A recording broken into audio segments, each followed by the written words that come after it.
Hello everyone, I'm Matt, and today on the shipping forecast, Irish Sea moderate, occasionally poor, with small plastic robots later.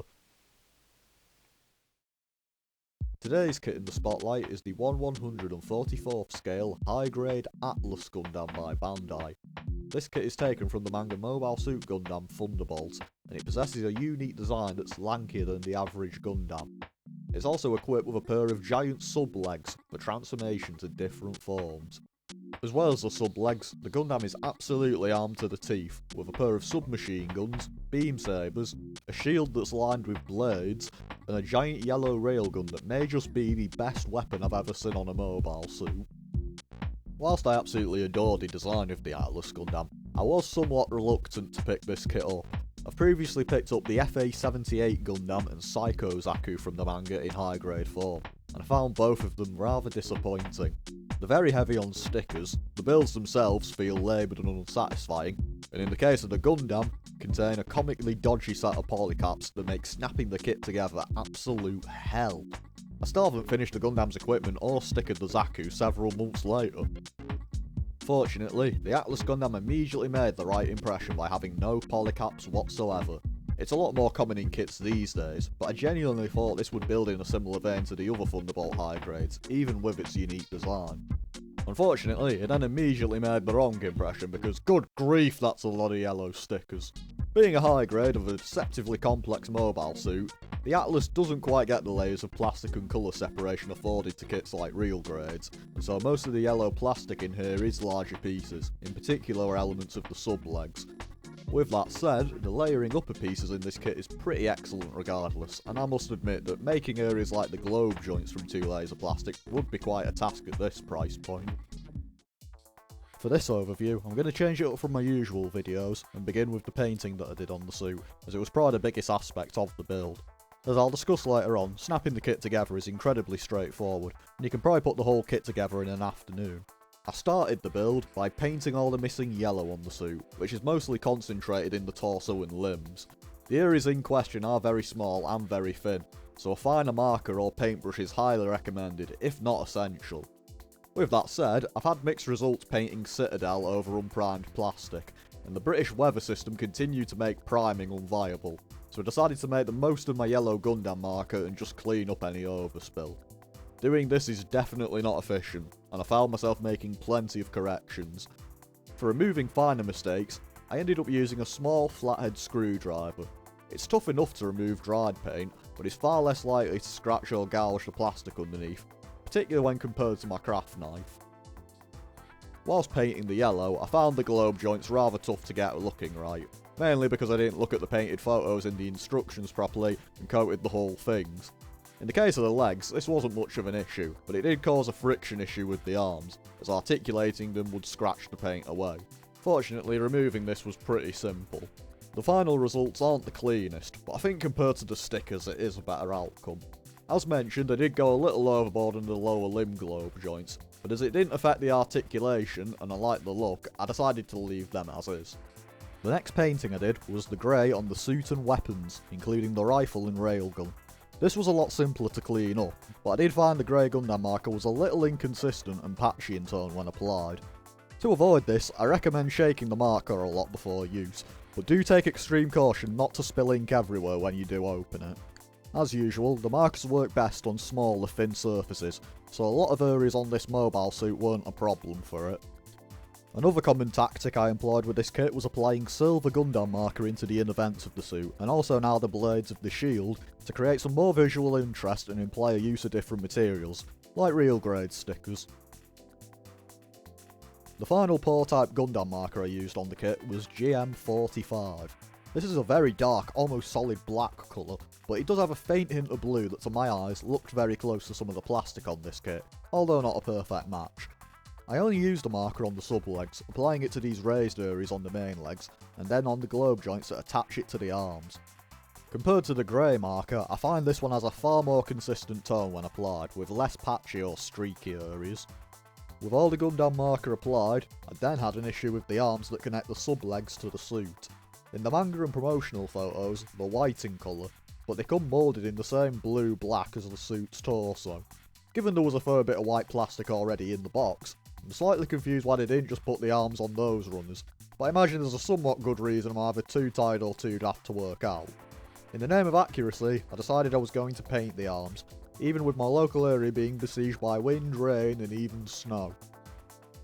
I built the world's dodgiest spraying space on my garage floor, using a much unloved picnic mat and the box of my Master Grade Zeta Ver. My primary choice was Halford's white acrylic primer.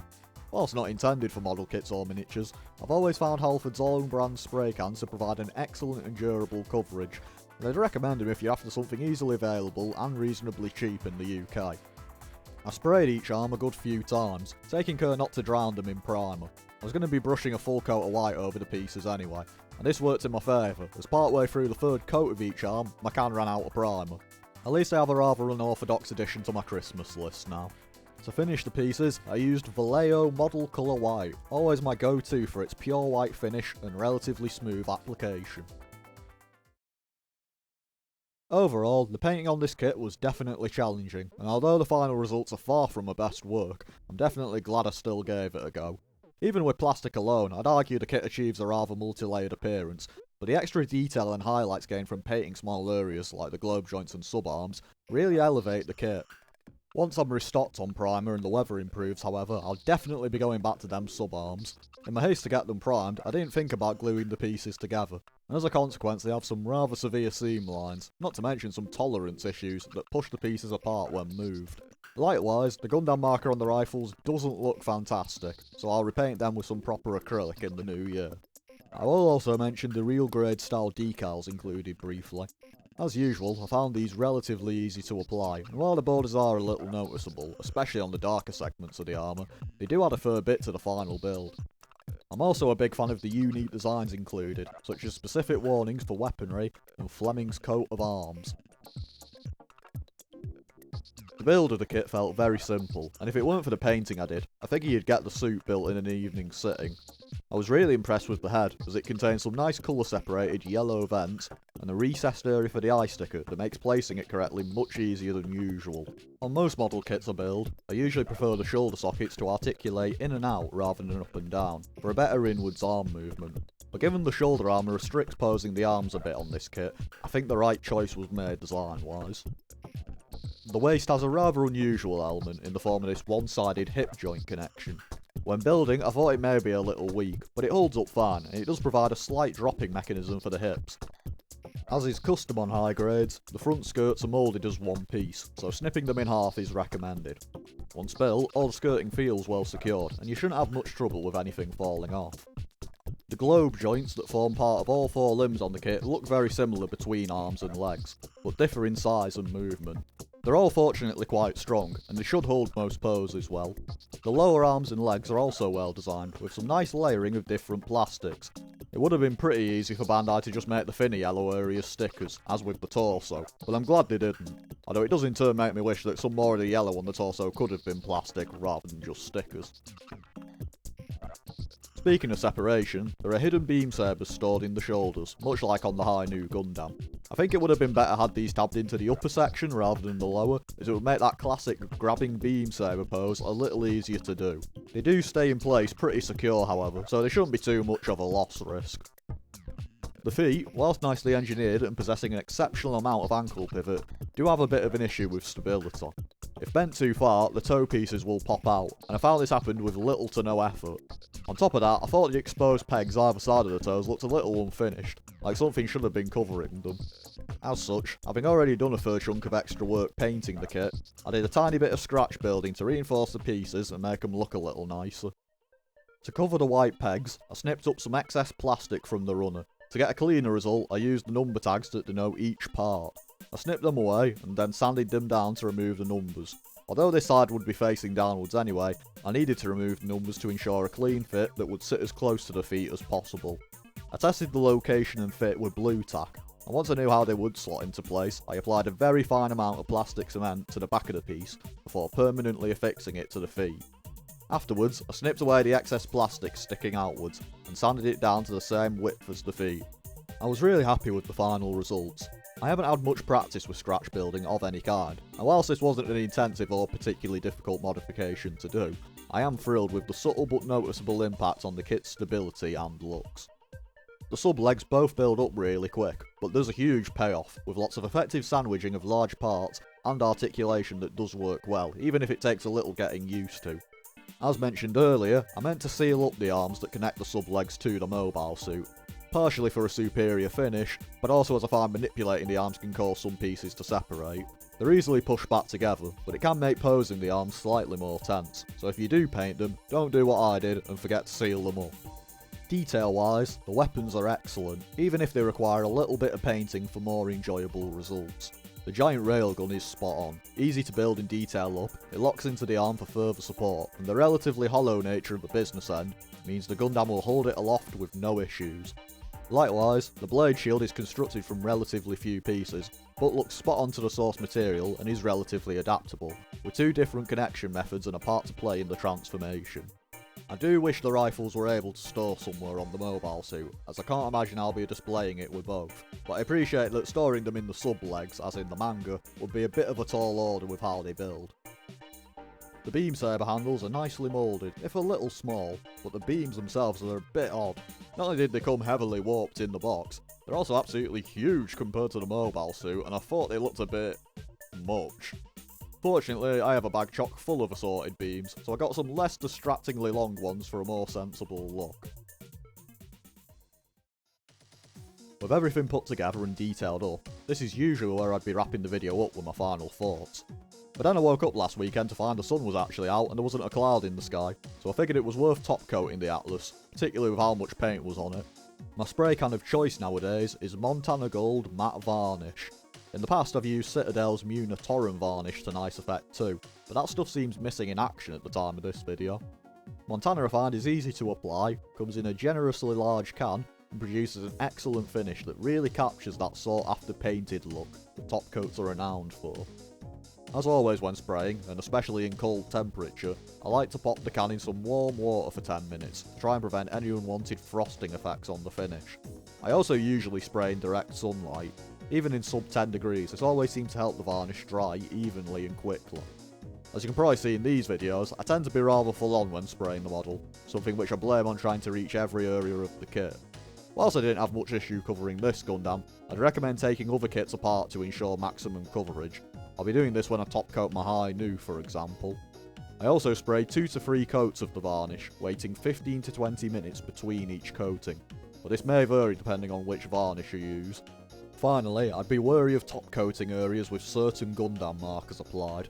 I've never had any trouble using Montana Gold on my yellow, dark blue or metallic markers, but a lot of the grey marker on this kit did not take well to the spray, discolouring to a much darker finish and seemingly shrinking to reveal the plastic underneath. If I had to guess, my liberal application probably reactivated the marker paint and made it go funny, and I'm not entirely sure why the grey specifically handled it so badly. I'll definitely be keeping it in mind next time I go top coating though. And with all that done, here's the finished high-grade Atlas Gundam, equipped with some of its enormous weaponry and ready to hit the high seas. I like that, despite the relatively skinny and under-armoured nature of the main mobile suit, the kit looks and feels massive thanks to the giant sub-legs, railgun and blade shield combined. I also really love the variety of display options for the suit. You can have it in the standard configuration, or using the sub-legs for 2 alternate mobility forms. The flight mode is simpler in execution, and whilst I'm not entirely sold on how it looks, I still appreciate the novel approach to a Gundam flight form, not to mention how solid it is. The submarine mode is my favourite of the 3 though. It gives the Gundam a completely unique silhouette, it holds together perfectly, and it develops the concept of amphibious mobile suits previously seen in mechs like the Zagok or Z-Zulu by reimagining the classic Universal Century Gundam to great effect. The colour scheme also helps to differentiate it from previous Hero Gundams, something I think highlights the more experimental nature of the suit. Stability wise, the main issue I had with the kit relates to the weaponry and how the kit interacts with it. The biggest fault I found by far was the hands. They absolutely refuse to stay together when holding the guns, and even when empty they seem to have trouble staying combined. This does make the kit rather agitating to pose, as even slight movement can cause the hand to disintegrate, and in the case of the beam sabers, can even send them flying. At one point they went behind my desk, and I had to retrieve them using the hoover. I also found the shield a little troublesome. It uses a combination of an adapter and handle to stay secured, but my personal experience was that the positioning and handling of the adapter had to be just right, or the shield would just swing away from the arm. Fortunately, the railgun feels a little more secure than the smaller rifles, as the lower section of the railgun clips into the arm, providing plenty of support for posing and displaying the Gundam. To conclude, the Atlas is definitely a mixed bag of a kit, and as a build it had a wide variety of ups and downs.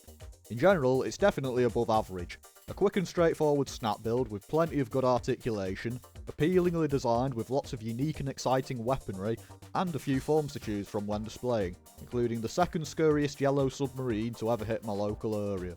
I had a fair bit of trial and error when it came to painting the kit, and ultimately that shows in the rather rough and inconsistent approach to areas like the globe joints and sub-legs. I'll definitely be prioritising my acrylics over my Gundam markers next time, even if I have to get a bit of priming done in the dead of winter. Issues with the build quality, mainly the feet popping out and the infuriatingly useless hands, also tested my patience a fair bit. With the feet I managed to resolve this, but gluing the weapons permanently into the hands isn't something I'm quite as keen on. With these points in mind, I'd advise against picking this kit up yourself unless you plan to bring your own bells and whistles to it. Without the additions to paint or stability I made, I don't know if I'd be quite as happy with it as I am now, and if I built it during my earlier Gunpla days, I could easily see it driving me a bit mad, even with the rather simple snap build. I will at least say I enjoyed the build much more than the other two Thunderbolt kits, and it feels much more dynamic and fun to pose when compared to those kits as well. It is probably time for me to build the rest of that FA78 though. But that's for another time, as I've currently got a few kits lined up on my cutting mat, including the very first real grade, the good old RX-78-2, a kit I'm sure will delight and baffle me as much as its fellow early real grade, the Zaku 2 did. I've also been having a look at some more unusual kits, such as the G-Frame Mudrock Gundam Candy Toy and the 1/144th scale James gun from 1993's Victory Gundam. It's a busy time of the year, but I'll be sure to try and get some thoughts on them out soon. I do hope you enjoyed this sometimes uneven trek through the Atlas Gundam build though, and until next time, take care everyone.